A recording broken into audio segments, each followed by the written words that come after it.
Welcome to today's show, where we are focusing on portfolio companies in the private equity and venture capital world.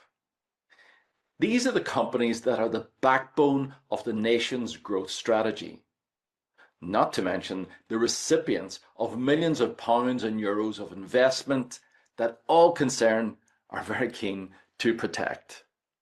So whether you're a founder, information security leader, or private equity investor, we're here to arm you with practical insights to safeguard shareholder value in your startup or your scale up.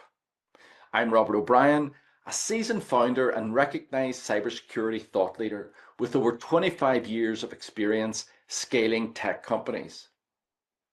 My mission is to help SMBs turn cybersecurity from a cost center into a sales tool that boosts revenue and valuations. I'm thrilled to be joined today by Rob Tergaskis, a private equity veteran and top-tier technical expert, whose insights from the private equity world will shed light on how to avoid cyber pitfalls that tank investments. This episode is proudly sponsored by Safe Harbor Security, who empower small medium businesses with affordable, practical cybersecurity solutions. So let's get started with actionable strategies to protect what matters most, your business and your people. So Rob, great to talk to you. Tell the folks a bit about you and your company, Patching.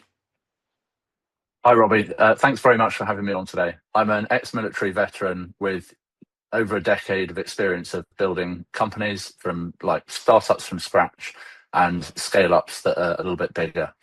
I've got a long history with computers. I was building my own computers for networking parties when I was a teenager. I did engineering at uni, and then my military time was spent between Iraq, Afghanistan, Germany, and the UK. And so I learned a lot about security from a practical perspective and what to look out for and what to not look for. And then joined other startups as an early employee or key executive role before joining Tenzing Private Equity in 2020 as a Sherpa. And that role evolved and became more of a fixer role for Tenzing and its portfolio companies, where I would help them with lead to cash processes, IT issues, and then eventually cybersecurity, and helping make sure that Tenzing itself was super secure and that there was a simple governance method by which Tenzing could reduce cyber risk in its portfolios. I've now left Tenzing, and my goal with Patching, my own company, is simply to help business owners reduce cyber risk. Lots of business owners get overwhelmed by cybersecurity and constant phishing emails and lots of things that they get told about, and they don't actually know what to do about it. So I want to give them the tools to reduce their risk as easily as possible. Thank you for having me on today. Yeah, it's a pleasure. It was one of those reasons. It was the reason that you have a similar focus as I do, which is the smaller businesses are completely bewildered on this whole issue as to where to start. And I think our industry speaks in a complicated language that just doesn't really cut through to normal people. So in many ways, both you and I find ourselves in the role of a translator. Would you agree? Absolutely. In an investment context, or even in any business context, frankly, businesses are usually led by people with a sales mindset, a customer mindset, and they're trying to fix problems for the customer. And they know that they need to have some IT and some systems to make stuff work, but they don't really understand how it works. They just want it to be secure and they want it to be scalable. And so they just do what they need to do. And as you say, cybersecurity has all sorts of lingo and technical jargon which confuses people. And so if we achieve nothing else other than giving people simple, plain English instructions on what to do to reduce their risk with this webinar today, then I think it'll be a success. So stay tuned, guys.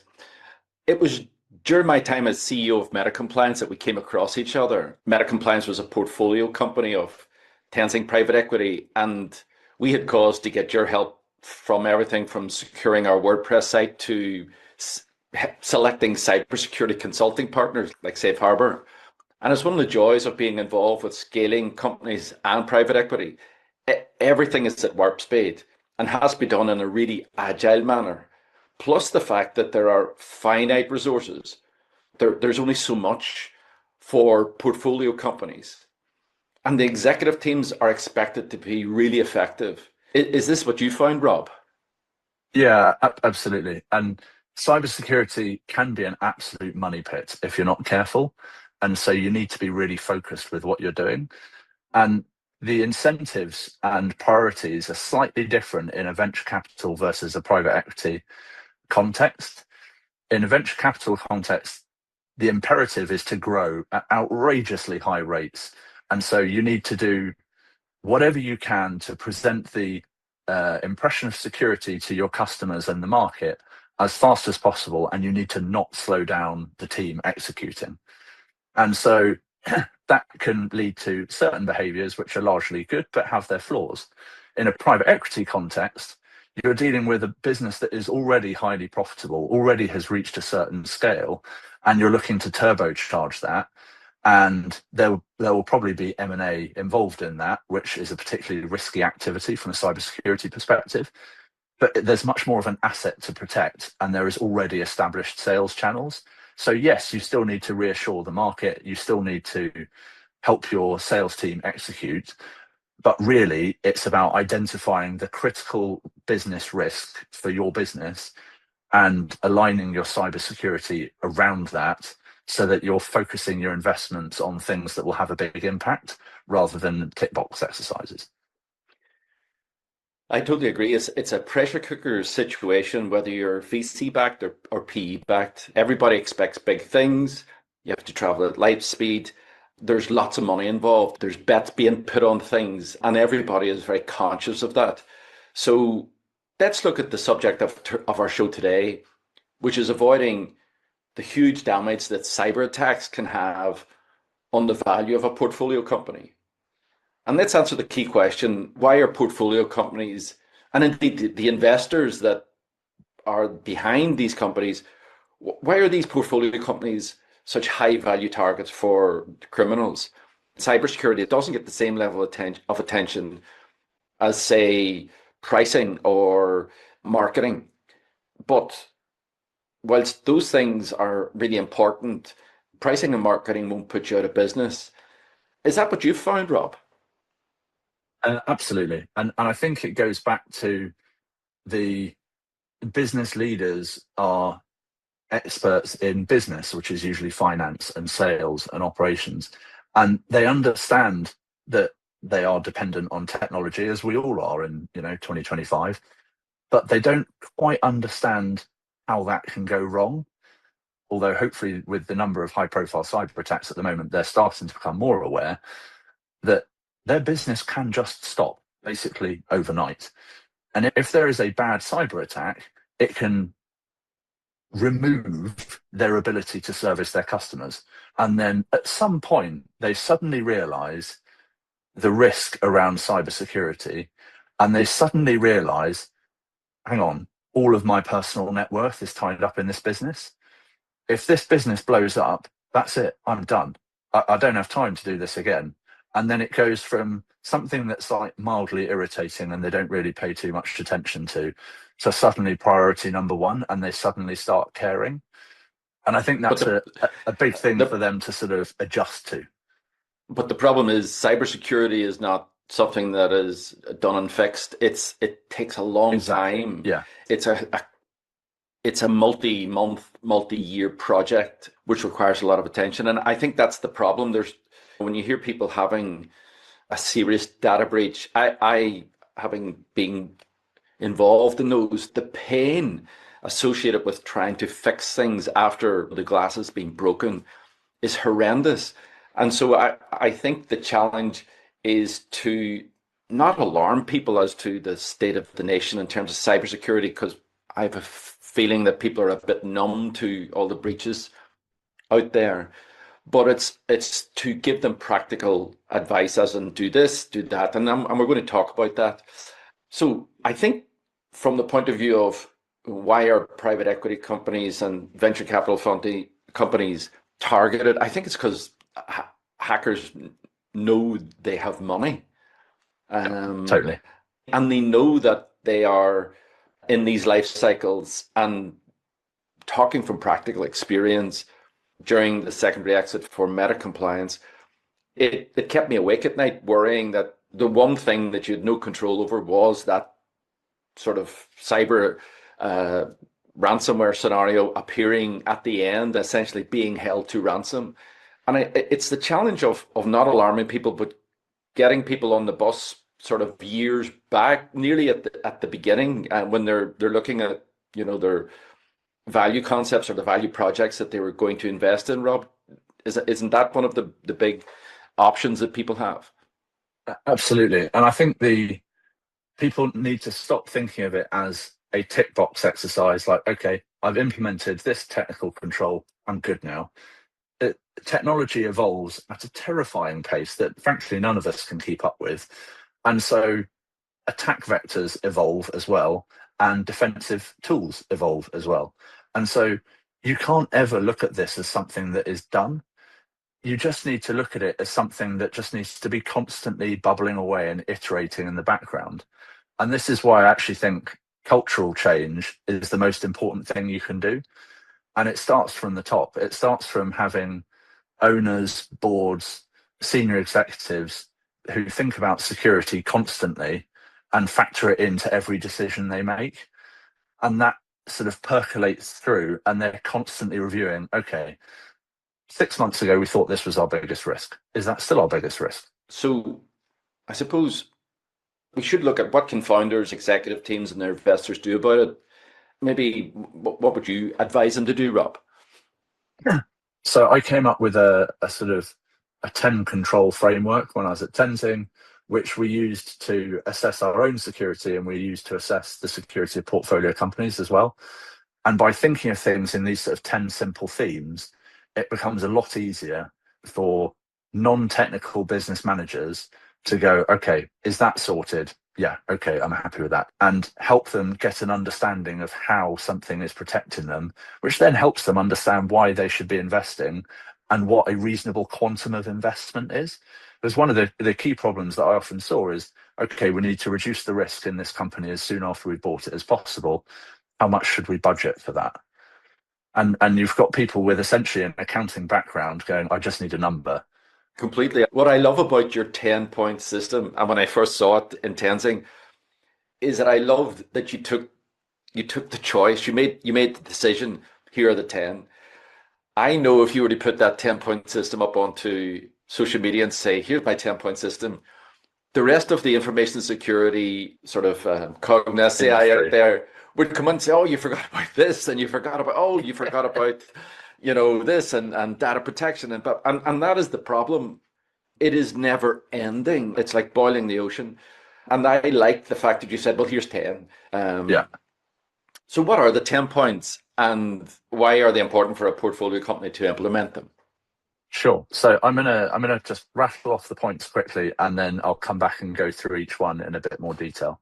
Sounds good. So one is identity and access management. Two is passwords and secrets. Three is device or application management. Four is software update management. Five is network and device firewalls. Six is extended detection and response. Seven is 24/7 log monitoring. Eight is ransomware proof backups. Nine is incident management, and 10 is staff training.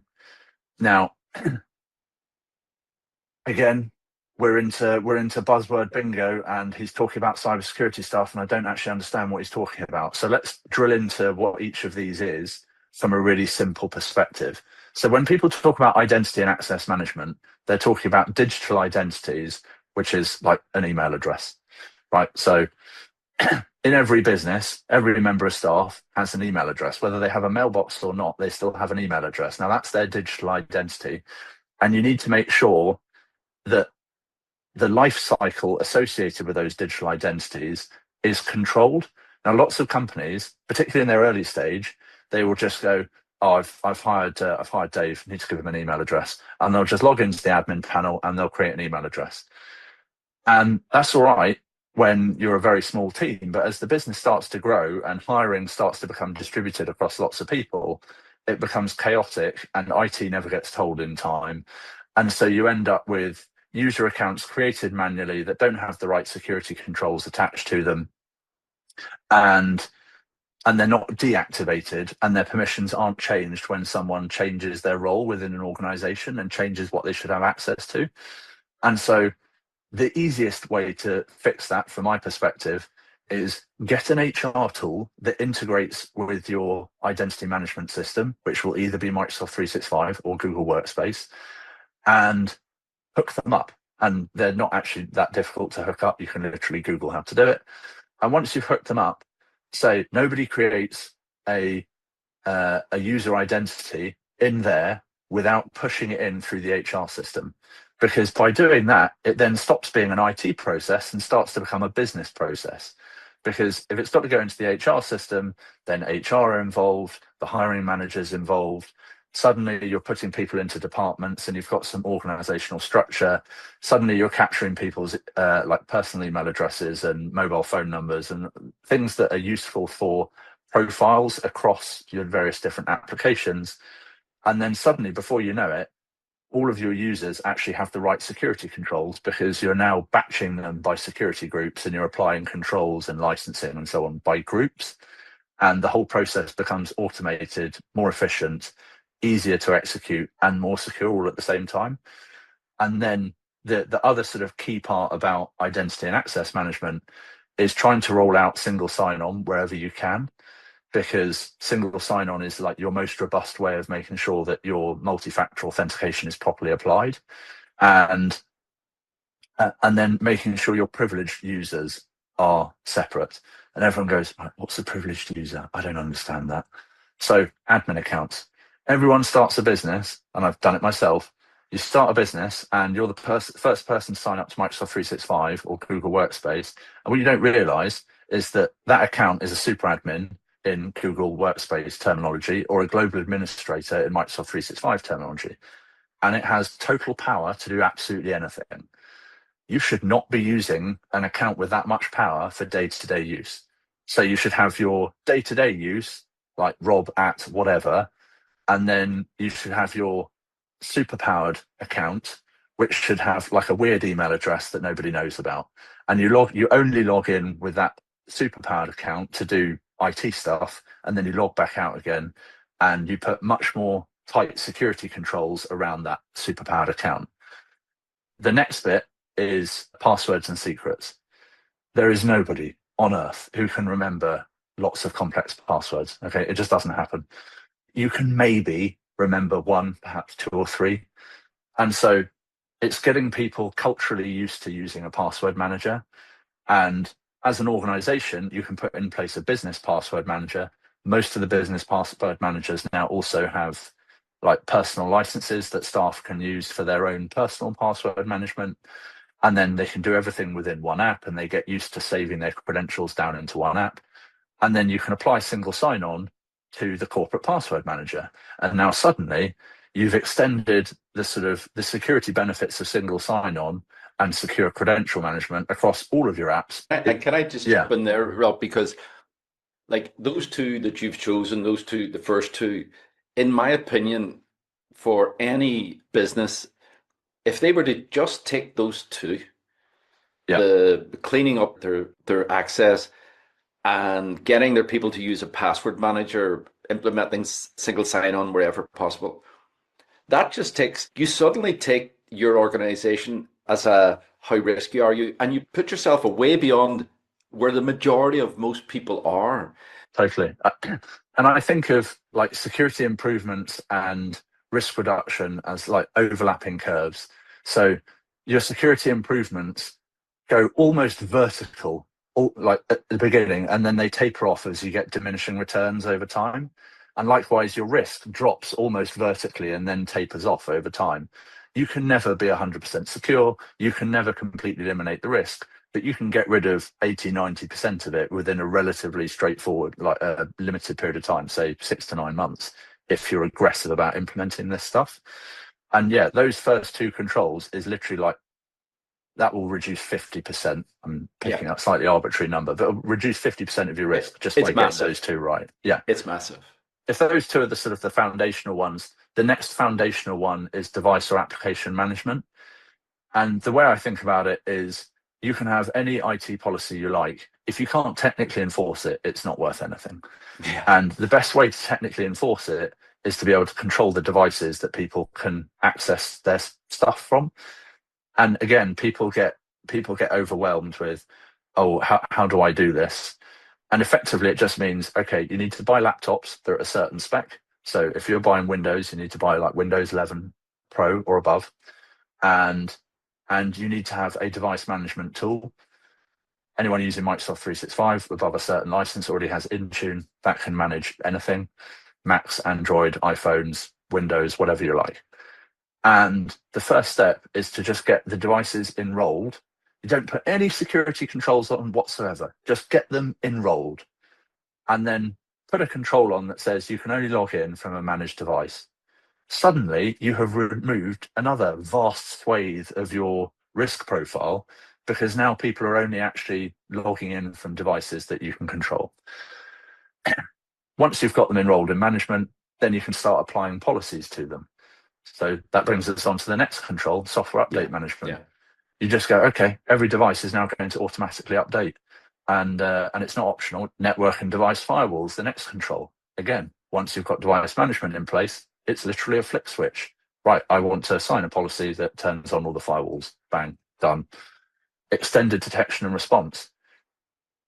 Again, this sort of stuff you can literally turn on in one day. You just go into the admin panel if you've got the right licensing from Microsoft, or if you've gone and bought a third-party tool, and you go in and you flick a couple of switches, and it will just propagate out across all of your managed devices and sit in front of your email servers, and it's done. It's remarkably easy stuff to do. This doesn't have to be complicated. The complicated bit is actually pushing out loads of new laptops, which sometimes needs to be done, and getting people used to the concept of, no, this is a managed laptop. You can't just put anything you like on it now. We're going to start enforcing some control. And Rob, for a bit of color, what is extended detection and response? What is XDR? What does it do? So everyone used to think of it as an antivirus. So you used to have like Norton antivirus or whatever. And now on Windows, most people use Defender. And so most people with Microsoft 365 have the possibility of using Defender XDR.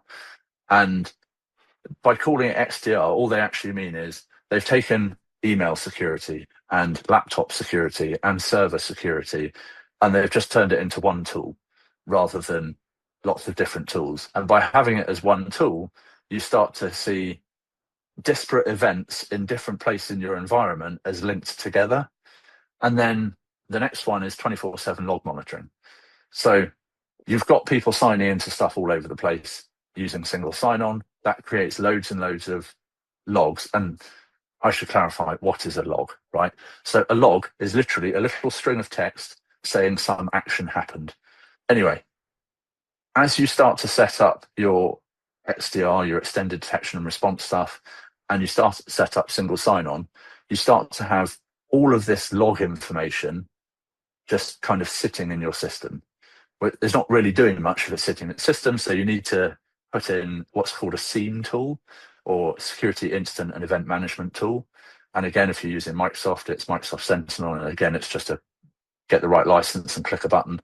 But there are lots of third-party tools, and effectively all it does is it just sucks in all of these logs from lots of different places, and then it analyzes them, and it goes, okay, this is interesting, flag that to the security team. This is interesting, flag that to the security team.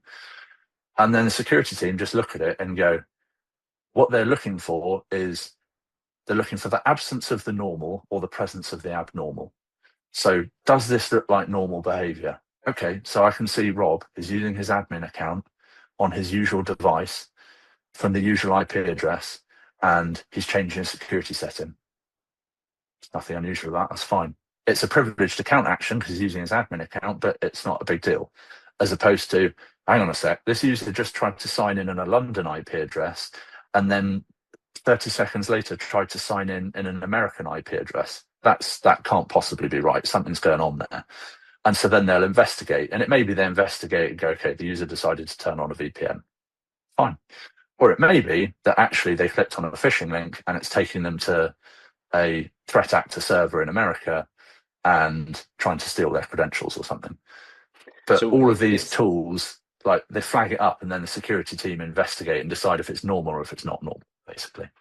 I'm also almost seeing your list of controls as like a list of projects you need to go Yeah, through to make yourself more secure.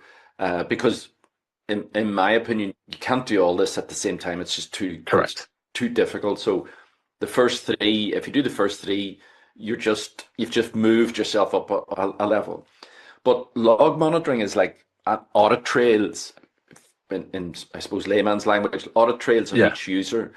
And whilst a lot of portfolio companies won't have a security team, from my experience, what happens is if there is an incident or if something is wrong, then an outside contractor could come in or your service provider can come in and look at your logs. And also, absolutely. Yeah, if you do have a ransomware incident, logs is the first place they're going to go to try and find out how the hackers got in. It's really the evidence that yeah, is so essential post a hack, post a data breach. This stuff will actually help you recover, but also is critical if you've got to defend yourself against the regulator. Isn't that right?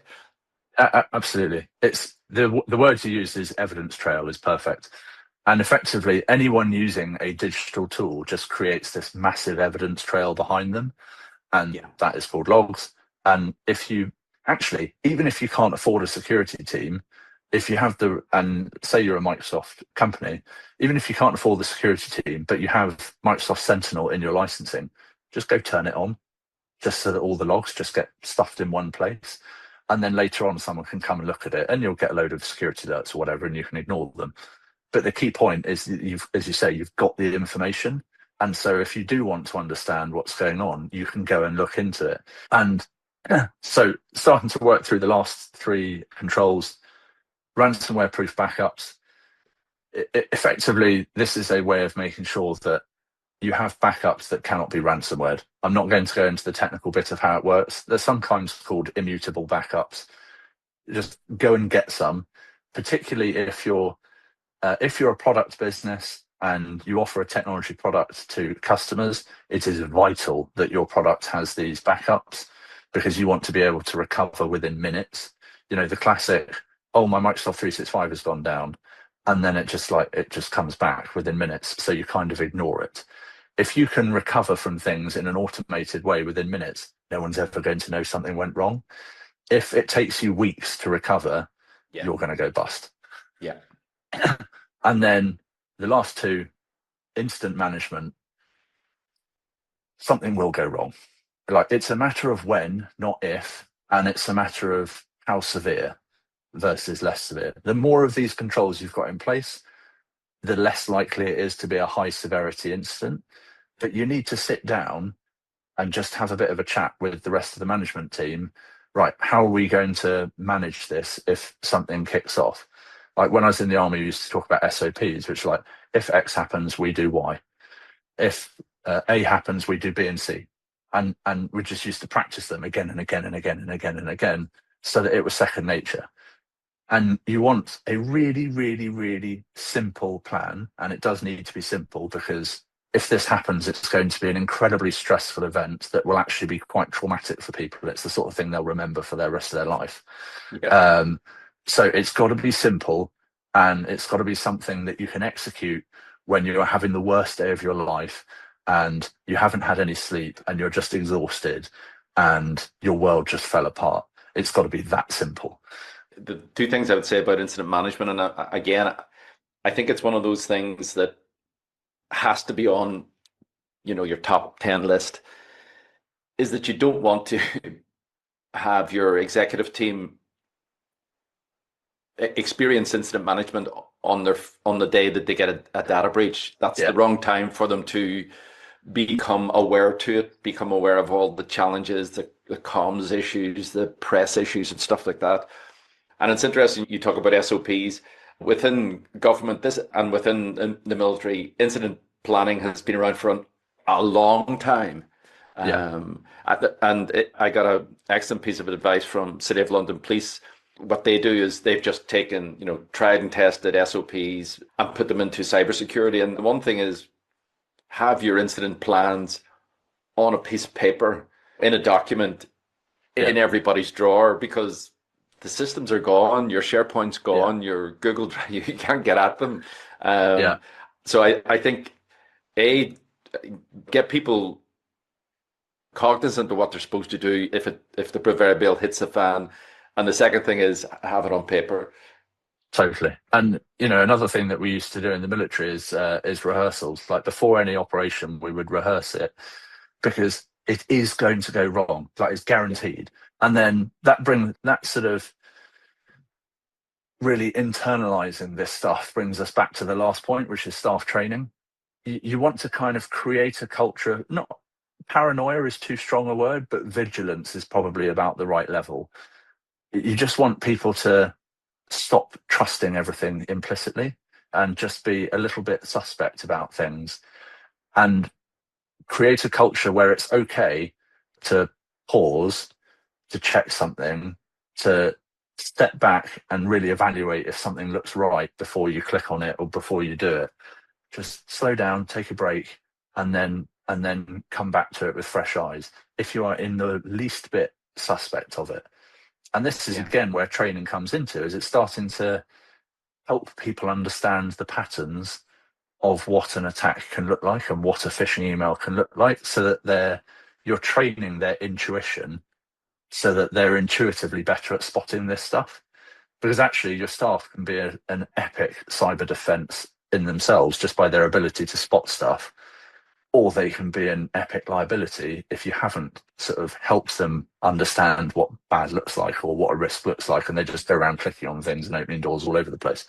Completely. Interestingly, Rob, just from your military background, do you feel as the macro scenario with Russia changes, do you feel that cyber is going to become more of an issue for SMBs who will find themselves on the front line of this hybrid war? You're already seeing it with the big companies like the airports there just recently, Jaguar Land Rover. I mean, it's endemic, right? Do you see that heat will translate itself into the workplace? Yeah, absolutely. And I think it already has, to be honest. And I think from an evolutionary perspective, we haven't really quite adjusted our concept of what war means. So before computers, before the internet, war was really very straightforward. It involved one side applying violence to the other side and usually involved loss of life. And we still kind of think of that as what war means. And so now we talk about sort of hybrid activity or grey zone activity or whatever. It's still war. Like the objective is still to destroy your opponent. And as long as that continues, until new social norms about this sort of grey zone activity, cyber attacks, drones, and so on, until new social norms evolve, which they don't appear to be happening anytime soon, I think it's going to continue to be a way of like, okay, I want to undermine my opponent. How am I going to do it? Well, I'm just gonna hack them because there aren't really any repercussions to it. So why not? And I think, if you take a power station, if a power station goes down, we all go dark. We're all in a world of pain. Our heating doesn't work. You can't cook. You can't access your tech. Like whether you take a power station out with a missile or you take it out with a cyber attack, it's Same impact. net the same, right? So I Yeah, think what you have is all across the supply chain, all across that economic activity. I feel that is going to become more active, particularly as they avoid kinetic means for as long as possible, hopefully for as long as possible, which puts your employee front and center, put yeah, your employee on the front line. And if we go back to the 10 controls, I feel if any portfolio company was to take those 10 things and implement them, they not only put themselves in a much, much safer position, but the other thing then is that they put themselves in a outrageously good position to get certification, right? yeah. Which is one of those side effects, those positive side effects that adds value to your business. Phenomenally useful in dealing with customers, bigger customers, who are coming and demanding that you complete vendor risk assessments. And to your point about getting these certifications, like when I came up with these controls, I actually looked at what you needed to get ISO 27001, Cyber Essentials Plus, and so on. And I was like, okay, let's distill all of this stuff down into something simple and manageable for people. Well, I think you've done that. Like for me, when I look at those controls and have gone through implementing those controls as an executive sponsor, you wanted the project manager to go away and come back and say everything is green and done. But in actual fact, you need to walk the talk. You need to understand the benefits of passing through each gateway of greater security as you implement those controls. And then also, I think it's back to put cyber first as the mantra within the company. As one CEO said to me one time, when a CEO who really took an interest in this, he said, how can I expect my people to take cybersecurity seriously if I don't take it seriously? Absolutely. And actually, if I think back to the scenario in Tenzing, the reason why it rolled out so effectively was because the tone was set by the managing partners. They're like, right, we're now using this. We're now changing our devices. We're now changing how we work. So guess what? You guys can all change how you work too. And so everyone changed, and it was very effective. So unfortunately, Rob, we're out of time. Really good to have you on the show today. Where can people find out more about you and about your work? Absolutely. So after this show, there'll be a link disseminated. All people can go to patching.co. And I've got a secure business guide, which is a guide to how to understand who should own IT, how you should budget for it, what sort of security controls you should put in. It's got the 10 controls that we talked about today in there, and it'll all be available for free download, and people can read at their leisure.